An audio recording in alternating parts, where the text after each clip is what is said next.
अस्सलाम वालेकुम नाज़रीन, टीएन और न्यूज़ में आपका मेज़बान तक़ी हुसैन आपका इस्तकबाल करता हूँ। D K. Aruna MP Mahbubnagar, NM सिनासडी MLA महबूबनगर, मारूफ आलिम दीन अल्लामा मौलाना अहमद नक्शबंदी ने आज अमेरिका में हलाक हुए नौजवान मोहम्मद निज़ामुद्दीन के घर पहुंचकर इनके वालिद मोहम्मद हसनुद्दीन और भाई से मुलाकात करते हुए पुरसा दिया। निज़ामुद्दीन की हलाकत पर सख्त अफसोस का इजहार किया। इस मौके पर डी.के. अरुणा MP और MLA NM सिनासडी ने मरहूम के वालिद को तयक़ुन दिया कि वो निज़ामुद्दीन की मैयत को भारत लाने में मुमकिना मदद करेंगे। डी.के. अरुणा ने जनाना में पहुंचकर मरहूम की वालिदा को भी पुरसा दिया। अल्लामा मौलाना अहमद नक्शबंदी ने कहा कि मरहूम निज़ामुद्दीन एक मानो में शहीद हुए हैं।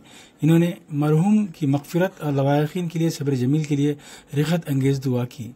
इस मौके पर दीगर क़ायदीन सादुल्लाह जुनैदी, मोहम्मद तक़ी हुसैन तक़ी कन्वीनर मिली महाज, मोहम्मद इब्राहिम नक्शबंदी नायब सदर Masjid Rahmat, Abdullah Sunny advocate convener legal cell, Congress क़ायदीन राशिद खान साबिक़ काउंसलर, मोहम्मद मोइज़, मतीउर रहमान वगैरह मौजूद थे। आइए नाज़रीन डालते हैं इस पर नज़र।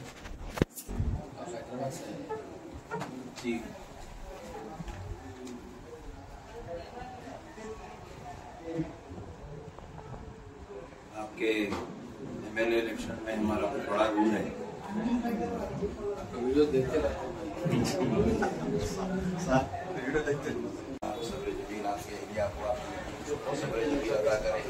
अल्लाह आपके बेटे की मग़फ़िरत करे, दर्जात बुलंद करे। शहादत तो है, वो शहीद का मतलब है। झूठ को बर्दाश्त नहीं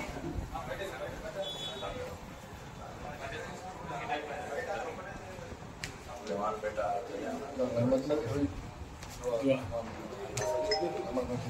अस्सलामुअलैकुम वरहमतुल्लाहि वबरकातुहू। बहुत ही अफसोस के साथ हम आप हजरात को ये इत्तला दे रहे हैं कि हमारे महबूब नगर के होनहार नौजवान जो गुज़िश्ता 10 साल से अमेरिका में मुक़ीम थे और जो है माशाल्लाह इंतहाई मेहनत कश और इंतहाई ज़हीन, इंतहाई काबिल नौजवान जो मोहम्मद निज़ामुद्दीन, आज हम उनके घर आए हुए हैं। उनके वालिद मोहतरम को और उनके भाई को और उनके अफराद ख़ानदान को पुरसा देने के लिए आए हैं, क्योंकि मोहम्मद निज़ामुद्दीन साहब को जो है एक बहुत ही ज़्यादा तकलीफ़ दा खबर के साथ हमें इत्तला मिली है कि उनको अमेरिका में किसी नागुज़ीर हालात में जो है शूट कर दिया गया है और जिनके जिस्म पर 4 गोलियां चलाई गई, जिसके बाद वो शहीद हो गए हैं। और जो है वहाँ के जो कुछ हालात जो सुनने के बाद महसूस हो रहा है कि अल्लाह ताला मजलूम की मग़फ़िरत फरमाए और इस शहीद को अल्लाह दर्जात बुलंद फरमाए और इनके वालिद को, इनके वालदा को, इनके भाई को, इनके अफराद ख़ानदान को अल्लाह जो है सब्र जमील अता फरमाए। मोहम्मद निज़ामुद्दीन साहब की बॉडी लाने के लिए मुसलसल हमारे पॉलिटिशियंस कोशिश कर रहे हैं और अभी हमारी मुलाकात जो है MP साहिबा से और MLA साहब से भी यहीं पर हुई है और उन्होंने भी ये तयक़ुन दिया है कि कोशिशें तमाम जो है लोगों की तरफ से हो रही है और वो भी इसमें जो है अपनी पार्टिसिपेट कर रहे हैं। तो मैं जो है इस मौके पर 2 चीज़ें जो अहम गुजारिशात है वो करना चाहता हूँ।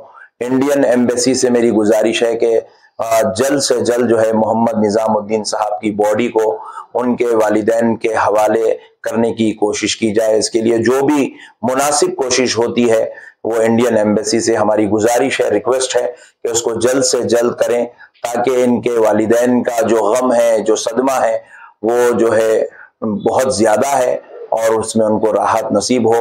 उनके बच्चे का आखिरी दीदार करने का माँ बाप को जो है मौका मिले, उनके अफराद ख़ानदान को मौका मिले, क्योंकि बच्चा 10 साल से जो है अमेरिका में मुक़ीम है और जो है बॉडी, क्योंकि बच्चे की इंतकाल होकर तकरीबन आज 17-18 दिन मुकम्मल हो चुके हैं, शहादत के बाद से 18 दिन मुकम्मल हो चुके हैं और जितना जल्दी हो सकता है बॉडी अगर महबूब नगर पहुंच जाए तो ये हम आपके शुक्रगुजार रहेंगे।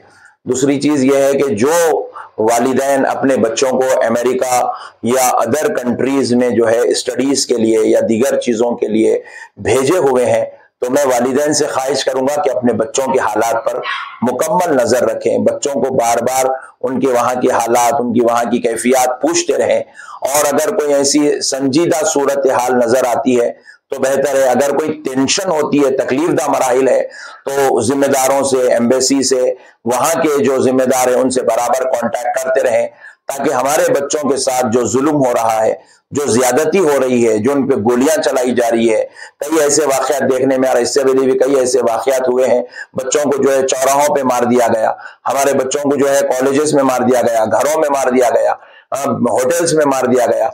तो उसके बावजूद भी हमारे बच्चों में जो है जो बेचैनी है, इस वजह से जो तकलीफ है, वो जो है माँ बाप उसको महसूस करें और बर वक्त उसकी कार्रवाई करें, जिम्मेदार हजरात से कांटेक्ट करें और फिर अपने बच्चों की जान बचाने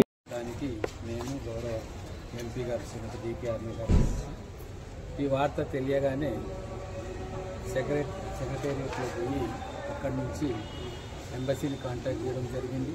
అలాగే ఎంపీ గారికి వర్తమానం పంపితే వారు నేషనల్ అఫేర్స్ మినిస్టర్ తోటి అక్కడ ఉన్న అధికారులతోటి మాట్లాడి విషయం కనుక్కునే ప్రయత్నం చేసింది. తర్వాత తొందరగా మన మహబూబ్నగర్ టౌన్లో హసనుద్దీన్ గారి కుమారుడు నిజాముద్దీన్ అమెరికాకు దాదాపు 10 సంవత్సరాల కిందట చదువు రీత్యా, ఆ తర్వాత ఉద్యోగ రీత్యా అక్కడే ఉంటున్నాడు. 2-3 రోజుల కిందట త్రూ సోషల్ మీడియా తెలిసింది నిజాముద్దీన్ని పోలీసులు కాల్చి చంపినారన్నట్టుగా మీడియాలో అందరూ కూడా చూడడం జరిగింది. అంతవరకు కూడా అబ్బాయి చనిపోయి దాదాపుగా 3rd నాడు ఇన్సిడెంట్ జరిగిందని తెలుస్తున్నది. మరి అది చాలా ఆలస్యంగా కూడా ఈ అంశము బయటికి రావడం జరిగింది. వారి స్నేహితులు ఫోన్ చేసి వారి పేరెంట్స్కి చెప్పాలని కోరిందని, ఆ తర్వాత వాళ్ళ ఫ్రెండ్స్ ఎవరు ఫోన్ చేసి వాళ్ళ ఫ్యామిలీకి చెప్పిందని, ఆ తర్వాతనే ఈ విషయాలు బయటికి తెలిసినాయి. మరి ఆ అబ్బాయి మరి నిజాముద్దీన్ గూగుల్ కంపెనీలో ఉద్యోగం చేస్తున్నాడు. చాలా మంచివాడు, చాలా డిసిప్లిన్ కలిగినటువంటి అబ్బాయి. అంటే అటువంటి విధంగా వాళ్ళ పేరెంట్స్ చెప్తున్నారు, ఎక్కడ కూడా పొరపాటు చేసేటటువంటి వ్యక్తి కాదు మా అబ్బాయి అని చెప్తున్నారు.